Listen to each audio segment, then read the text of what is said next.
મોરબી જિલ્લામાં તસ્કરોએ તરખાટ મચાવ્યો છે।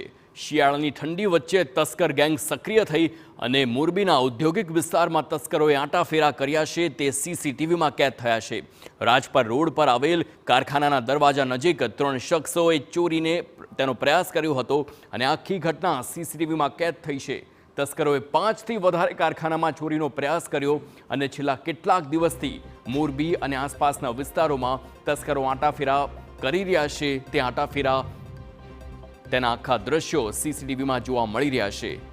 તો શિયાળાની ઠંડીનો ફાયદો લઈ આ તસ્કરો બેફામ બન્યા છે। અનેક કારખાનાને તે ટાર્ગેટ કરે છે અને ચોરીનો પ્રયાસ કરે છે। આ 3 શખ્સો સીસીટીવીમાં કેદ થયા છે। કેવી રીતે આખી ઘટનાને અંજામ આપવામાં આવે છે, કારખાનાના જે દરવાજા છે તેને તોડવાનો પણ પ્રયાસ કરવામાં આવે છે, પરંતુ ક્યાંક ને ક્યાંક તે નિષ્ફળ નીવડ્યા હોય તેમ આ દ્રશ્યોમાં જોવા મળી રહ્યું છે।